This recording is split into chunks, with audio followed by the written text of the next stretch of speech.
Oi, gente, tudo bem com vocês? Quem está apresentando aqui é a Yara e a gente vai falar um pouquinho sobre esse artigo escrito pelo Cláudio José de Almeida Mello, que é intitulado Contribuições do Comparativismo para a Formação de Professores mediante mediadores e a promoção da leitura literária, certo?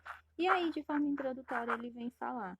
A mais recente edição da pesquisa Retratos de Leitura do Brasil apresenta uma série de informações que motivam um questionamento sobre o ensino da literatura no Brasil, tanto no ensino médio quanto na área de formação de professores, né?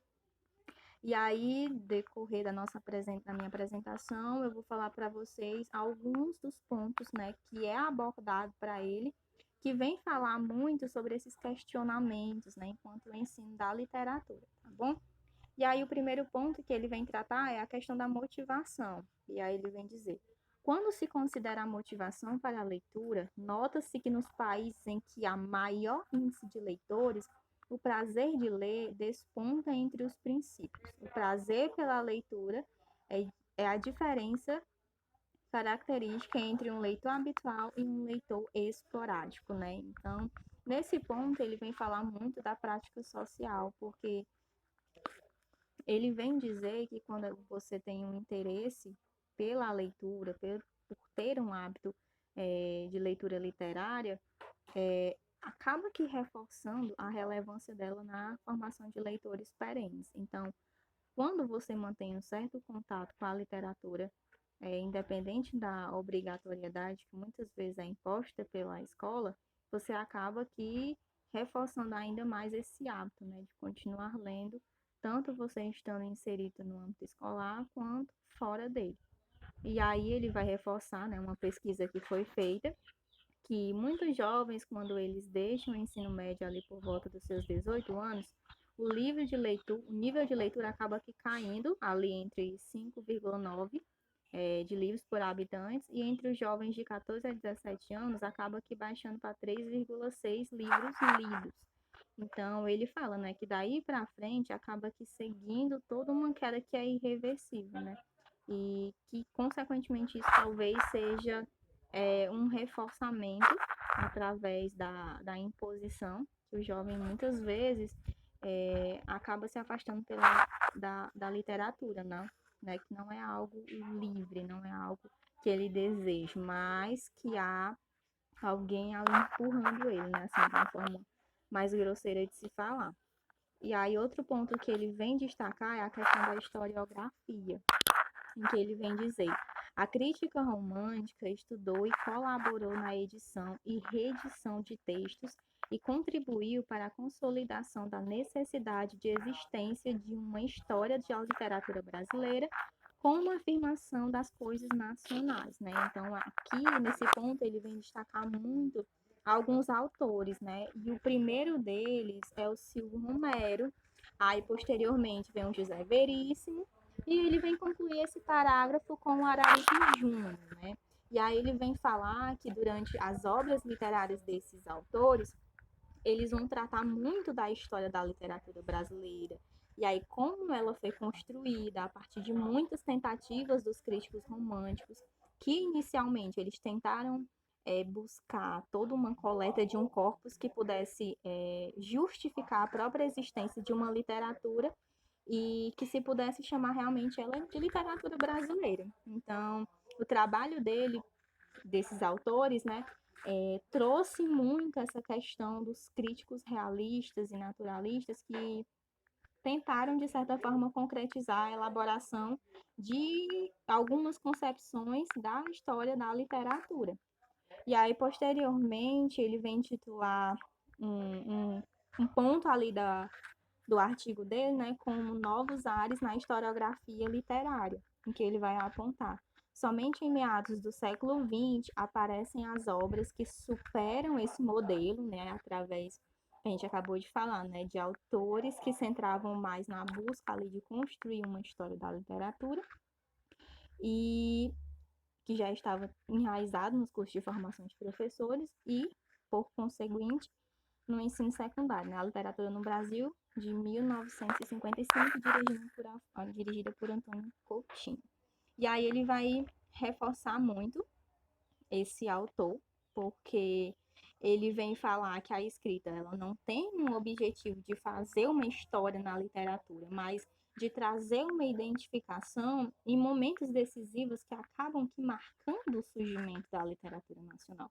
Então, a partir do momento que se passa a examinar, assim, de forma analítica, o valor das obras literárias, o autor, no caso, né, o Afrânio Coutinho, ele vem apontar essas relações e vai trazer toda uma avaliação acerca da importância de outros autores, né, que mesmo que de forma secundária, eles acabam ali atribuindo um sistema literário, rompendo um modelo, como a gente falou antes, né, um modelo mais centrado no cânone e repetindo muito o que foi dito pelo Silvio Romero. Então, aqui o autor vem destrinchar isso e vem deixar claro um modo, né, a atitude crítica que parte de uma impressão e após um estudo de informação acerca de outras teorias, né? E aí ele vem trazer essa comparação e buscando um julgamento de valor, né?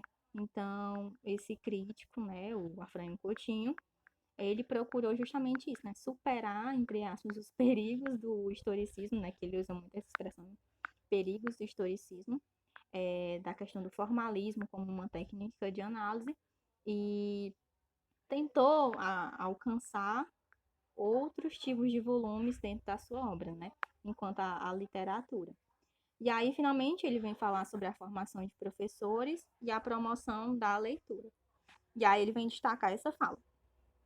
Os cursos de letras já haviam assimilado o paradigma historicista, voltado para o passado, centrando em um cânone rígido. E o ensino secundário já havia incorporado um modelo de transmissão das histórias da literatura, né? E aí ele vem aqui embasar ainda mais o trabalho dele, citando a autora, a Wanderleia da Silva Oliveira, que vem trazer uma questão de identificação da existência de um modelo de ensino que foi focado na historiografia literária diacrônica, né, com outros estilos de época que eram normalmente dispostos cronologicamente ali dentro de uma, podemos dizer, periodização literária e dentro de uma perspectiva positiva. Então, ela vem ressaltar que é dentro ali da escolarização do texto literário que ele é condicionado às relações com a historiografia literária e que isso implica, consequentemente, também um estudo diacrônico das obras literárias brasileiras, né? E que muitas vezes ela é muito variável em níveis de ensino. E aí, quanto a isso, ele vem ali falar enquanto no ensino da literatura, além da transmissão das histórias literárias, a reprodução no ensino secundário do conteúdo ministrado nos cursos de letras centravam-se na aplicação do modelo formalista de análise intrínseca, né? E aí ele vem trazer justamente essa questão do estruturalismo, que acaba que rejeitando todo um protagonismo que há em um modelo intrínseco de análise literária. E aí ele até vem citar outro autor lá, que ele vem falar muito disso, né? Que ele acredita muito nessa questão do não só do texto ele ser construído através de uma história, né, até o ponto dela ser chamada de literatura, mas também que a literatura ela é um fenômeno social que pode contribuir para a formação humana do sujeito, né, dos indivíduos, e que ele não é meramente um utensílio para ensinar conteúdos de teoria sobre textos com ali um propósito estruturalista que muitas vezes é aplicado de uma forma muito absoluta, né, no ensino médio, até mesmo no ensino superior. E aí ele vem falar muito sobre isso, né, sobre esses propósitos que muitas vezes foram enraizados nos cursos de letras, mas que aos poucos isso precisava ser retirado, né? Não era apenas aquela visão. E aí ele vem reforçar justamente isso, que afastar a obra literária de toda a relação que ela possa ter com o mundo, com a vida, não é algo legal, né? Mas que há uma certa relação e que essa relação ela precisa ser considerada. E aí ele vem falar, né? O texto só vive em contato com o outro texto e, consequentemente, com o contexto, né? E aí ele vem falar muito da questão desse ensino socio-interacionista que a leitura ela acaba contemplando, né? Porque à medida que a produção de texto e a oralidade em situações reais ali da vivência dos alunos está muito em torno da questão social da escola. E isso acaba trazendo uma reflexão da própria língua, né? Daquilo que ele vive no meio dele. Eu até botei essa imagem porque são realidades diferentes e que por mais que ele não foque sobre essa questão do contexto totalmente, propriamente dito no artigo, ele também vai reforçar isso, falando que é importante, que muitas vezes a gente acaba contemplando a gramática internalizada, uma questão descritiva e até mesmo histórica, e que está além de uma normativa, né, de um modelo de ensino tradicional de orientação estruturalista, né, que o texto ele está muito, muito além disso.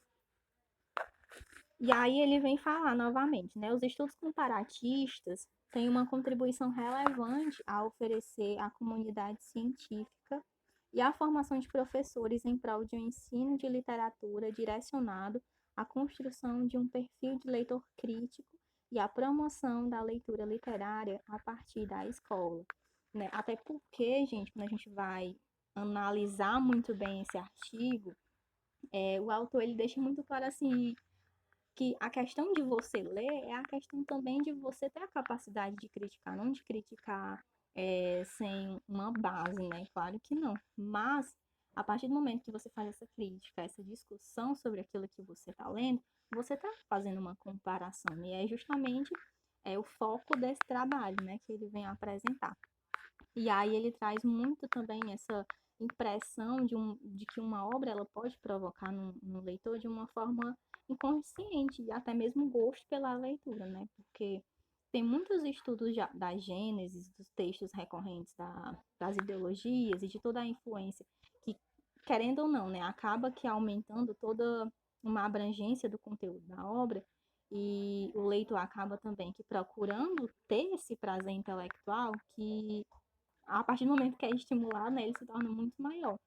Então, com todas essas obras, elas acabam sendo constituídas por uma tradição, por um contexto, o conhecimento das intertextualidades acabam que potencializando o entendimento do aluno e também possibilitando uma questão de realização mais ampla, né, dentro daquilo do contexto que ele está vivendo.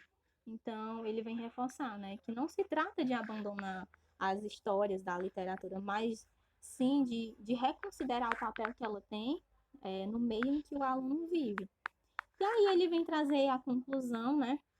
Claro que ele vem discorrer muitas outras coisas durante esse artigo, né? Mas como a apresentação aqui é limitada, então a gente vai pular agora para a conclusão, que aí ele vai falar, né? O desafio dos estudos comparatistas tradicionalmente inovadores é, portanto, o de expandir o seu campo de reflexão e atuação, né? E ele vem falar justamente sobre isso, né? Que a partir dessa dimensão, não só teórica, como também prática, ajuda a favorecer a promoção da leitura literária por meio do ensino de literatura no Brasil, que seja mais adequada às necessidades contemporâneas que cada aluno ele está inserido, né?